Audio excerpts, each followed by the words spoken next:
Hi, everyone. Welcome to another episode of the Pretend Pros. I am your co-host, Jenny Hoffman, the rookie, and today I have worn my orange in honor of our guest speaker. And I'm Beth Painter, the other co-host, the IU fan. As usual, I did not wear another school's jersey or info, so I got an IU shirt on, although that will have absolutely nothing to do with this episode. So we have another really cool, exciting guest. This is Brett Jones. This time I have my brother to thank for the hookup. Brett's dad and one of my brothers were in high school together. So I actually know Brett's dad because I was a senior in high school when they were freshmen. I remember them running around and acting like, delightful high school boys. They were actually on track and field together, which I suspect is part of how we got to today and Brett's story. So just give everybody a little bit of background. Brett is currently starting her sophomore year at the University of Tennessee on the track and field team. So you go all the way back to the beginning. She started throwing javelin when she was 7 years old, which is crazy to think about. Won her first national title when she was 8 and was an All-American every year from 8 to 18 in the javelin, which is amazing. But we're not even close to being done with all of her accomplishments. Did discus and javelin most of high school and then added shot put her senior year. Got top high school javelin mark in the country her junior and senior year. Was the national champion her senior year at the Adidas Track Nationals and was named the Gatorade South Carolina Track and Field Athlete of the Year also her senior year. Has won 11 state high school championships.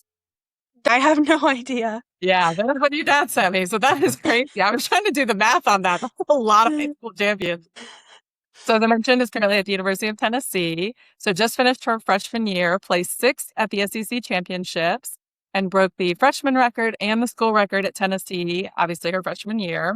And then this past summer, competed at the Under-20 USA Nationals and finished 5th in the country, and is currently ranked 9th in the world for girls under-20 javelin throw and 17th in U.S. for all javelin throwers. That is insane. Very awesome. Yeah. Thank you.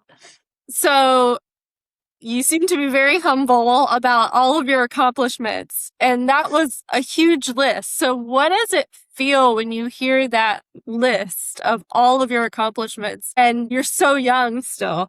I mean, I don't really like talking about it much. So, it's just kind of whenever people, start talking about it, it's like whenever I meet someone new, they're like, oh, I'm going to look you up. And, they start Googling me right in front of me. I'm like, oh, no.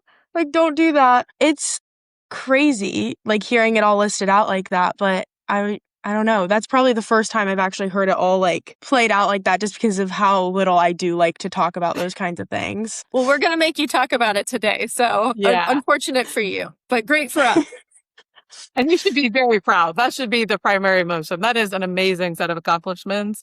And I bet people think that with as much winning as you do, that it's almost easy. But I would imagine that no athlete gets the list of accomplishments you have by taking any kind of easy route. It is hard work. Out of all that was listed, what is one of your favorite ones or your most memorable accomplishments out of that list? Definitely the SEC meet, getting 6th. This year, javelin for the college was crazy. And being able to go to such a big meet like that and getting 6th and breaking the school record at the same time, it was really great. So that's definitely my favorite memory out of all of that. Yeah, which is kind of crazy to think that you're only a freshman, you've already set the school record. Is it weird to think that at some point you're going to graduate and there will be somebody trying to chase after your record? That's quite the position to be in. Yeah, that is crazy. I hope no one does, but maybe it'll take a little while. Yeah. So obviously I mentioned I knew your dad, and he did track and field at high school and then went on to compete at Cincinnati as well. I think he did the hammer.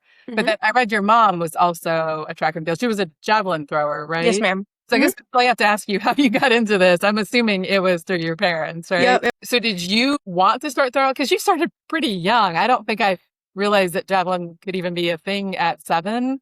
Yeah, it's just a little plastic, it kind of looks like a dart, like a big dart, but it's just plastic with a little rubber tip. So it's not a real javelin, but I don't know if you would know lawn darts. They're banned now. Yeah, the real lawn darts actually had a metal thing. You would throw them in the air as a game, but then if they came down on you, obviously kids. Yeah, no. They have rubber tips, so. Yeah. That's all safe. Little more safe. Yeah. So did you love it as you started throwing as a kid? I did. Yeah. We just started throwing in my backyard. We bought a couple of those and throw in my backyard. and I really liked it. And like we didn't really start taking it seriously until probably I got to high school. Up until then, it was just like a game basically, and we would just go have fun with it. So yeah, I really did enjoy growing up and doing that. I grew up on Johns Island, so I threw for a school called Johns Island High School, just on the island from 7th and 8th grade. I did that. I went to a private school, and so Javelin didn't get added to my private high school until I think I was going to be a freshman. So it all really worked out well. Like it got added to South Carolina right when I needed it. So it wasn't a thing up until my freshman year of high school, really. And at what point do you think you started to realize that you were like good enough to maybe go to college with this? Was that early on or? Not really. I never really held myself to that standard. It was just kind of if it worked out, it worked out. And so I would say maybe 8th grade, freshman years when we were like, oh, this could be a real possibility. And then sophomore years when I could start getting recruited. And then we saw this is actually like a thing. Yeah, so I'm assuming you got recruited by quite a few colleges. Yes, ma'am. So what about Tennessee made you pick there?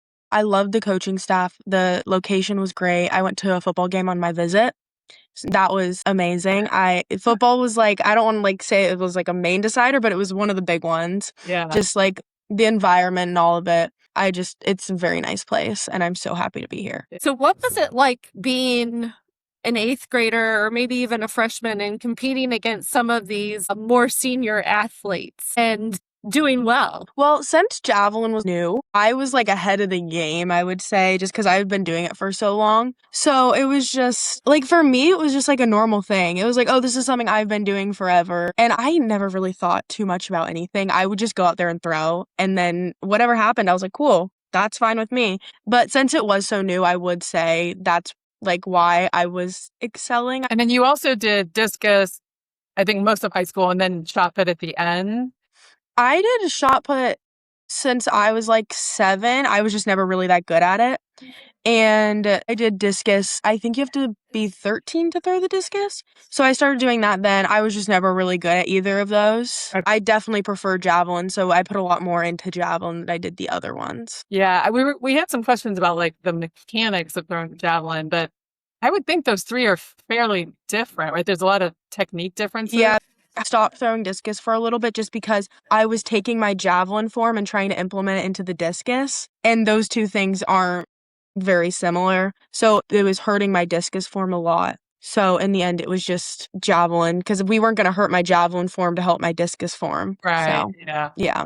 But are you doing both of those at Tennessee, javelin and? No, I'm just doing javelin here. Mm-hmm. Can you talk about the form and what the mechanics are for throwing javelin? Yeah, it's a lot, I will say. People are always like, oh, I can throw that, no problem. They don't understand how many different things you have to be doing at one time. People say every javelin throw you take is like a mini car crash on your body because of just like the positions that you're hitting and stuff. Because you have to be like up tall, you have to keep your left arm closed, you have to keep this arm straight, your hips have to be coming through, and like you have to follow through a certain way. I still haven't gotten it down. I'm still very much a work in progress. It's a lot, but there's very few people who actually can get all of those things at once. And how heavy is the javelin that you're throwing? It is 600 grams, so it's like, I think a little less than a pound, and then the boys is 800 grams. Okay.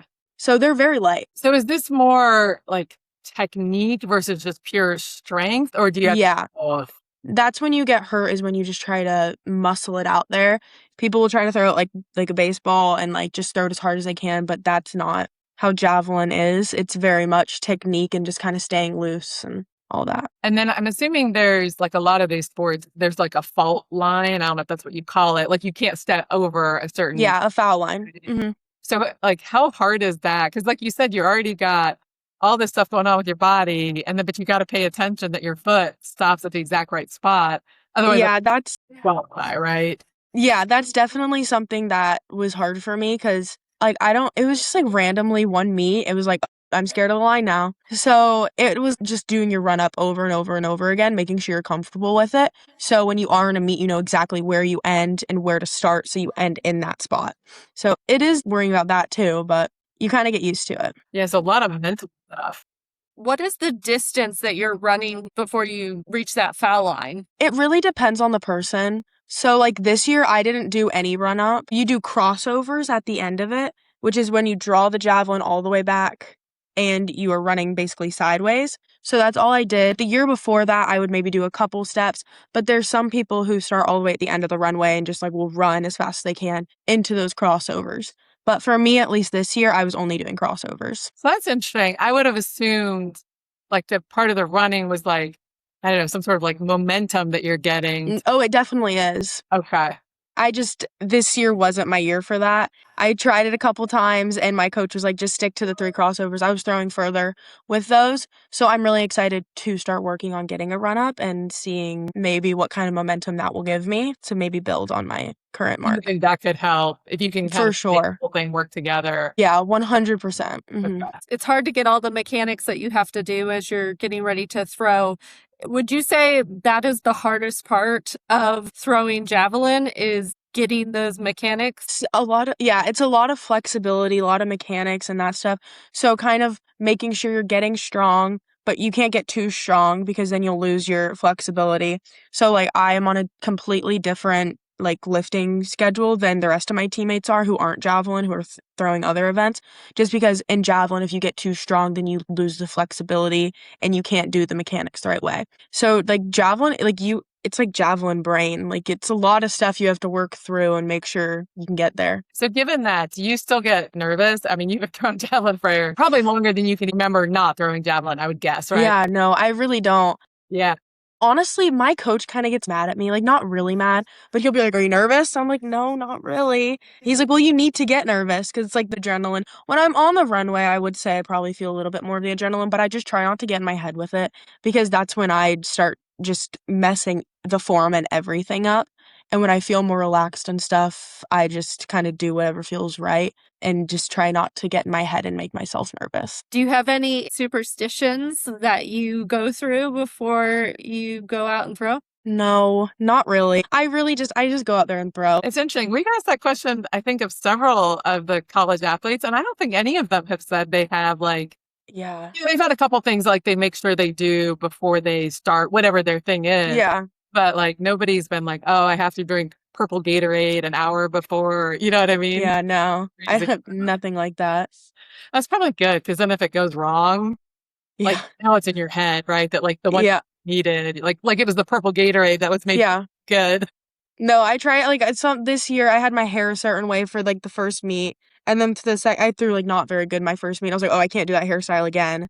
But then I was like, "What am I talking about?" So then I just did the same hairstyle and I threw fine. So I don't really no, I don't do any of that. So speaking of throws, do you know immediately when the javelin leaves your hand if it's going to be a good throw or a bad throw? Yeah, there's definitely feelings. Sometimes it's a little off, but most of the time, the second it leaves your fingertips, you can feel if you got the right stretch on it and all that. And then once it's in the air, you can kind of see how it's flying, like if it's too far down, too far up, or good. So sometimes my gauge is a little off, but most of the time I can kind of sense if that's going to be a good thrower. And I'm trying to remember what was the record. It was like 170 something that you threw this year.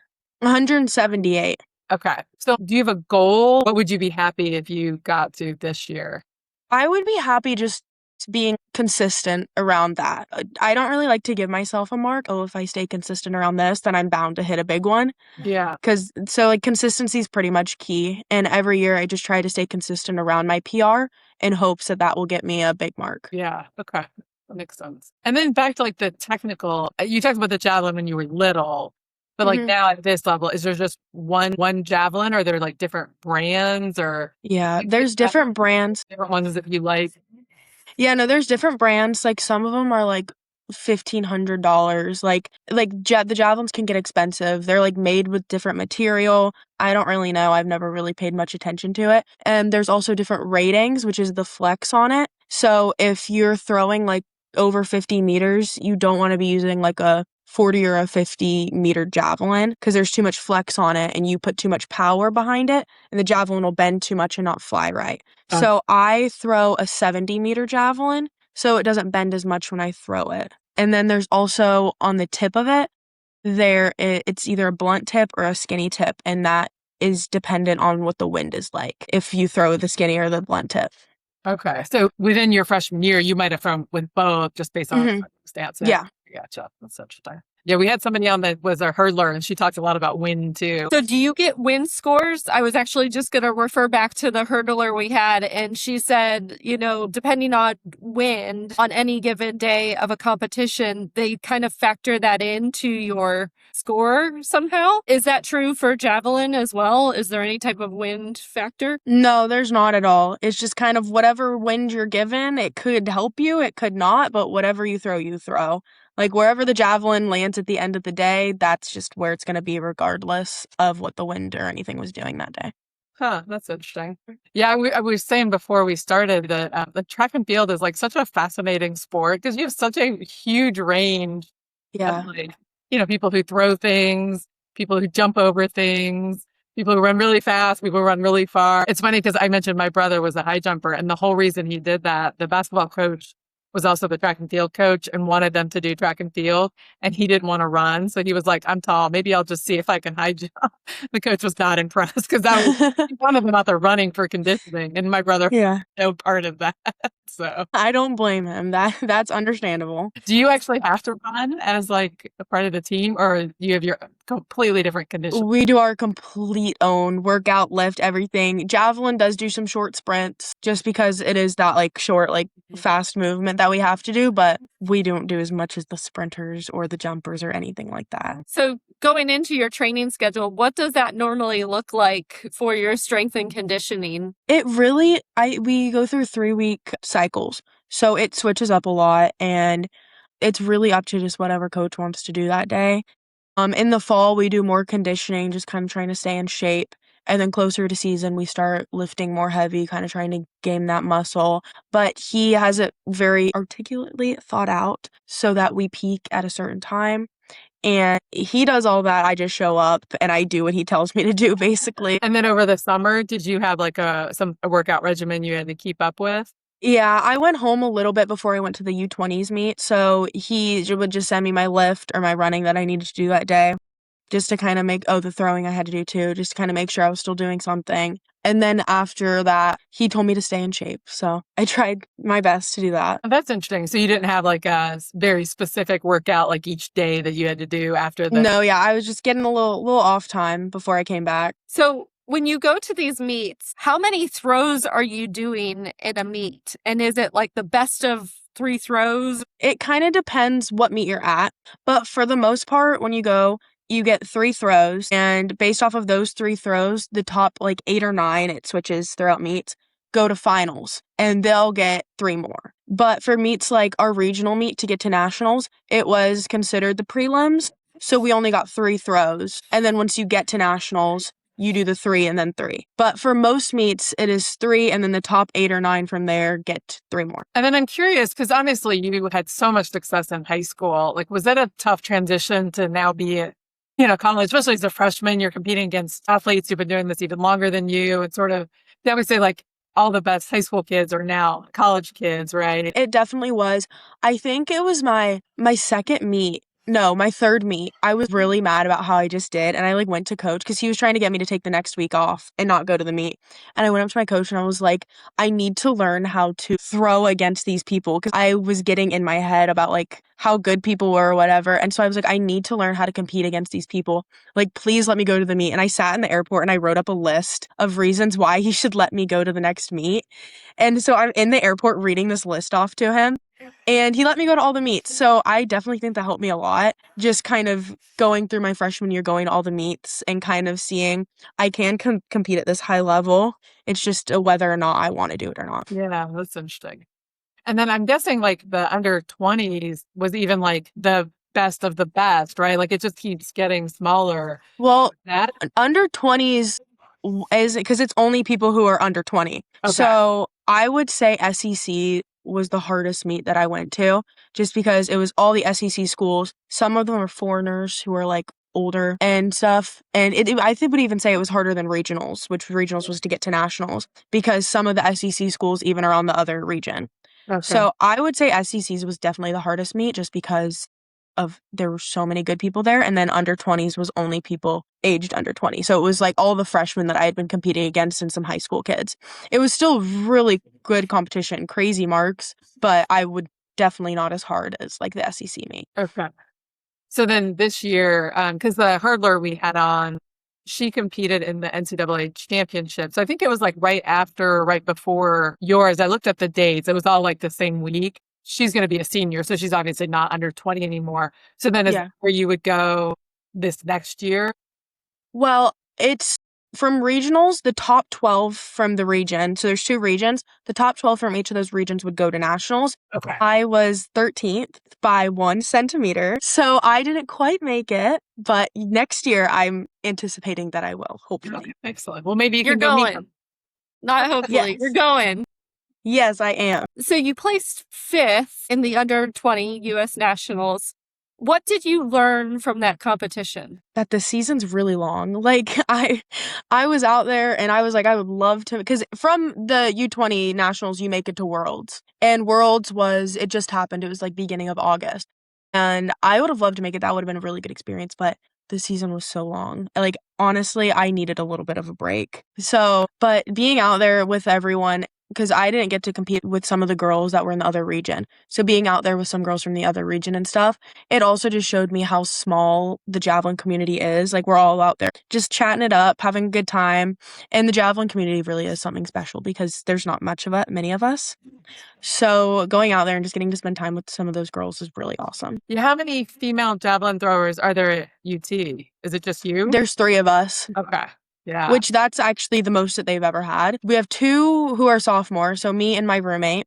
And then there's one who athletically she's going to be a junior. Okay. So when you consider the distance that you're throwing right now versus where you were, a few years ago even, do you think that you have more distance left in you? Like, where do you think that ceiling might be? 100%. I'm excited. Just like I said, like I wasn't doing a run up. I was only just doing a couple steps into this throw. And so I really think just getting my form fixed and having another year of college training under my belt is really going to help. And honestly, there's not really a cap if you don't stop working at it. I am excited to get another year of college training in and then hopefully get a run up figured out and throw some more meters. So when you said you don't really have a target distance necessarily, do you have a target? You talked about going to the Worlds. Like, is there a goal, either NCAA championship or Olympics, or is there something that you like have your eye on as what you'd like to do? Yeah, I like to just take it one step at a time. Yeah. So while the Olympics would be great, I, again, am not really going to hold myself to that standard quite yet. I would like to go to nationals this year, and then that next year would be the Olympic year. So kind of just training for that, and then maybe going to the trials. And that would be great for as a college student, being able to go to the trials, and then maybe even aiming for the Olympics in that following games. Yeah, gotcha. So an Olympic year, what is the path towards that? Is it like nationals, worlds, trials, and then Olympics? To get to the trials, you have to throw a qualifying mark. And then I think it's the top 24 from there. So the last Olympic Games, I think I was like 4 spots off of it or something, but I hadn't thrown the qualifying mark. Okay. So once you throw the qualifying mark, then you can go to the trials. But until then, you can't. So it's not really a build up to that. It's just in your season, if you've thrown the mark, then you can go to trials. And then top 2 from the trials. Once again, if you've thrown a qualifying mark for the Olympics, then you get to go there. All right. And then when did your season start? It's a spring sport. We started having meets in like March. Okay. Probably still a little chilly in Tennessee, I would think, right? It wasn't bad. I feel like it was like the perfect time. Yeah. It was still kind of nice. And not too hot by the time you're in May in Tennessee, I would think. So. Yeah, no. I feel like I have more of a fall than I do back home here. So that's nice. So is it March through June, July? What was the It's like end of June. Yeah. So what does that look like balancing your training schedule and your studies? The school makes that really easy on us. They have set aside study hall hours and stuff for us. My academic advisor is amazing. And just kind of like if I have an assignment that's due that day, he'll text me and be like, hey, don't forget you have this assignment. So I think that I just have an awesome team behind me that helps me in all of that. And I have not had a problem thus far with trying to balance all of that because of how amazing everyone here is. Yeah, that's fascinating. I feel like we've gotten a similar answer. It seems like the schools have gotten really good about helping make sure that like you can balance and, Yeah. what the priority is, which is nice because, especially doesn't always seem like maybe that's what college athletics is about these days. It's about money. So it's nice to hear that Yes, they'll balance. they're doing a great job over here. Yeah. So you've been to a lot of track and field meets. What is the funniest thing you have seen? Either javelin or some other sport? Well, my roommate's going to hate me for this one. We were at the SEC meet and she was in the flight before me. And so they were walking my flight over. And I walk up and she's on her last throw and she's about to throw. And she runs up and she throws and her leg slides out from under her. And the javelin goes like 10 feet in front of her, straight out of the sector. She gets up and sees where it lands and she fouls with her forehead. And my coach was like, I don't think I've ever seen anybody foul with their forehead. And it was great. That's probably a tough recovery. Yeah. Yep. She's crawled off the runway. For someone who's never thrown, do you ever get advice where you're just like, what are they saying? Yeah. They'll sometimes just think that they know better. They're like, oh, well, if you do this, I'm just like, okay. So I'm just like, no, yeah, I'll try that. And then I'm just like, walk by, I'm like, what? So I always try and be really nice whenever people do that to me. But it's a lot of them just like, that's not how that works. But I try to make them feel like they helped me. It's fascinating that somebody who probably knows nothing about the sport thinks that they're going to help somebody who's been doing it since they were a kid. Yep. Like, just the one thing if you had just thought of that. No, thank you. Yeah. What do you think is the biggest misconception? Every time I meet someone new and they're like, oh, you throw javelin, they're like, oh, like, I could go out and beat you in that. I'm like, okay. Once my best friend in high school, she would always talk about like how it can't be that hard. And so I took her out there one day and she threw it and she smacked herself in the back of the head with it. And she never said anything else about it again. So it's definitely a misconception that people see it and they think, oh, that looks really easy. And I'm not like looking at it. It looks like it could be really easy, but there's just a lot more that people just do not see. So you said it's about a pound in weight, but how long is it? It's about 7 feet tall. Oh. The girls is probably a little less than that, and the boys is probably a little more than 7 feet. Yeah, that is long. Yeah. I was going to say you should just carry one around with you, and everyone who says it's easy should be like, okay, I got one. Let's try. No, here, come on, let's go try. I don't think you're bringing one around campus with you. Yeah, I don't know if that would be allowed. I have one more question myself, but Beth, if you have any others. No, I think we've learned a ton about javelin. I will definitely watch. I would never have said it was easy, that is for sure, but I will definitely watch it very differently, understanding all of the mechanics that have to go in that. On my side, I was going to say, if I knew someone that actually had a javelin, maybe I would go out and try it. I really enjoy watching people who have never done it before try it because you can see the gears turning and they're like, this isn't very easy. And so I really enjoy watching that kind of thing. Is it easier being taller? Because I was just thinking like it's so long. If you were little, is it short? If you're short, is it hard to throw it? I would say if you're taller, it definitely is an advantage, only because your arms are longer and you get more of a pull behind it. But I wouldn't say like it's because like you're lower to the ground or anything. Like my roommate, she's 5'3", I think. Oh, okay. Yeah. So I wouldn't say it's that, but you definitely just get more of a pull on it the longer you are. I was going to say Jenny's short, so that might not help her out. I'm definitely a lot taller. So. I'm willing to try anything once. That's what I tell myself. I tried a 40-yard dash. So one day maybe I'll get on the hockey. I was going to say field. That's not right. A hockey rink. But yeah, so if I find someone that has a javelin, maybe I will give it a try and record and send it to you. Yes, please. I would love to see it.